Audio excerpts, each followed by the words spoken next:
बोलिए सतगुरु देव की जय हो। सत्य सनातन धर्म की जय हो।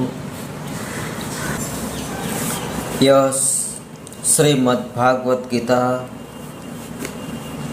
का एक एक श्लोक मेरे प्रिय मित्रों गहराई से समझना, एक एक श्लोक को सुनना पूरे ध्यान से वर्तमान में रह करके और गहराई से समझना और अपने गुरु महाराज के चरणों में जा करके झुक कर प्रणाम करके दंडवत प्रणाम करके इन श्लोकों का प्रश्न करना, तो वे तत्वज्ञानी महापुरुष तुम्हें इन श्लोकों को बहुत ही गहराई से समझाएंगे।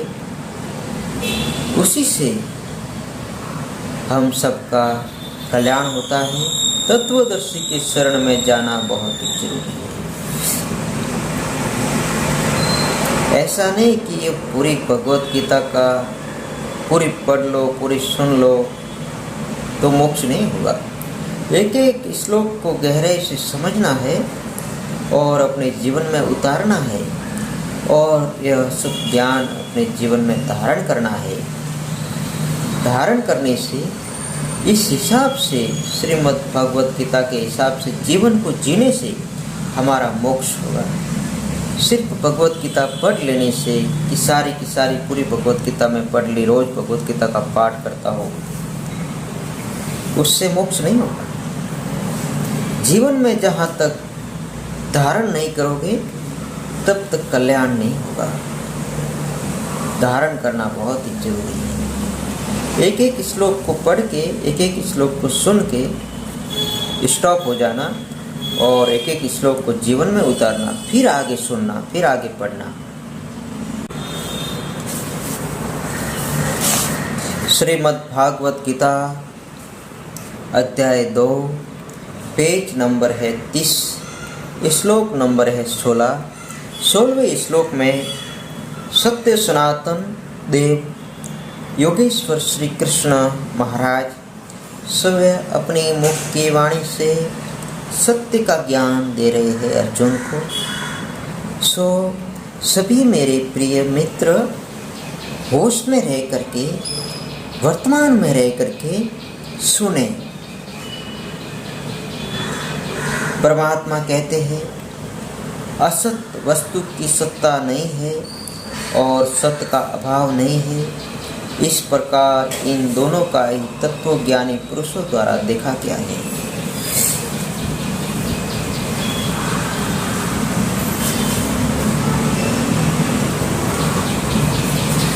श्री हरि कहते हैं कि असत वस्तु है उसकी सत्ता नहीं है और सत्य का अभाव नहीं है।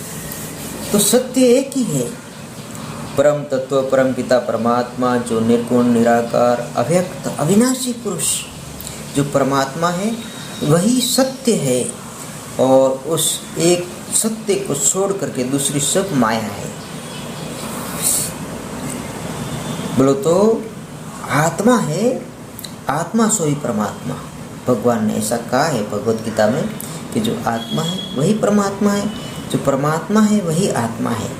तो एक आत्मा है वही सत्य है और एक आत्मा को छोड़ के दूसरा सब झूठ है, दूसरी सब माया है। तो हमारे इस शरीर के अंदर एक आत्मा है वही सत्य है, जो आत्मा है वही भगवान है, जो आत्मा है वही परमात्मा है, जो आत्मा है वही ईश्वर है, जो आत्मा है वही मालिक है, जो आत्मा है वही हमारा आराध्य है, वही देव है, वही देवता है। और उस आत्मा को छोड़ के दूसरा सब माया है। तो हमें सदा आत्मा का ही ध्यान करना चाहिए, आत्मा को ही नमस्कार करना चाहिए, आत्मा को ही प्रणाम करना चाहिए और आत्मा का ही ध्यान करना चाहिए। और आत्मा को छोड़ के दूसरा क्या है? ये पंच तत्व, ये शरीर, ये मन, ये बुद्धि, ये चित्त, ये अहंकार, इंद्रिया, यह सब माया है। तो भगवान यहाँ पे यह कहना चाहते हैं कि ईश्वर है वह सभ्य आत्मा है, और जो ये शरीर है, हे अर्जुन, ये तुम्हारा शरीर और ये मेरा शरीर, इस शरीर को भगवान मत मान लेना। बहुत ही लोगों ने शरीर को ही भगवान माना, इसके लिए श्रीमद् भागवत गीता का ज्ञान उन तक पहुंचा नहीं, और ऐसे तत्वदर्शियों ने तो बहुत समझाया है, लेकिन मूढ़ लोग होते हैं, अज्ञानी लोग होते हैं, वह इस ज्ञान को पूरा पूरा समझ नहीं सकते। इस ज्ञान को तो वही समझेगा जो इसका लास्ट जन्म है।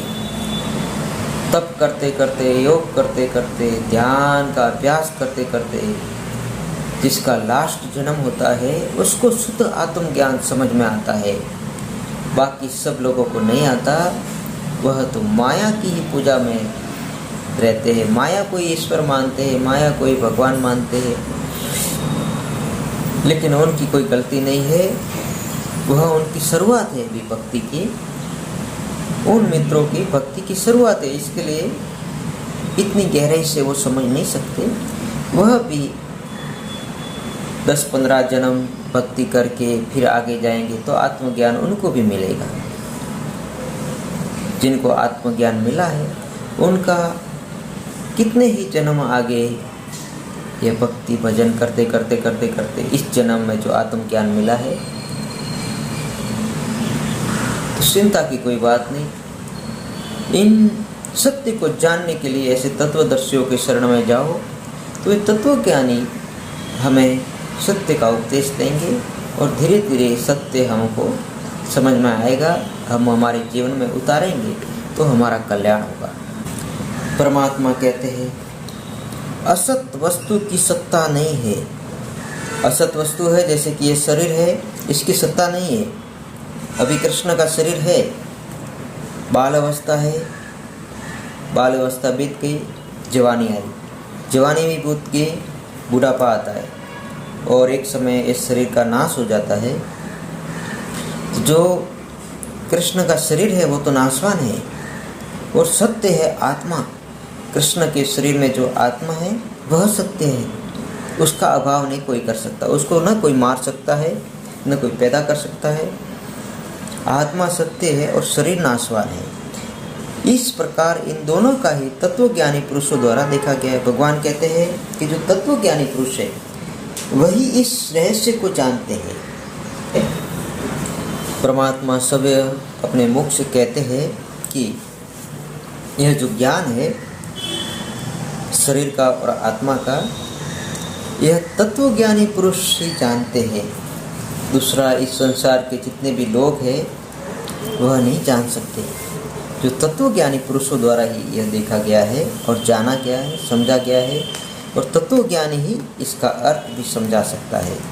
बोले श्री सद्गुरु देव की जय हो। सत्य सनातन धर्म की जय हो।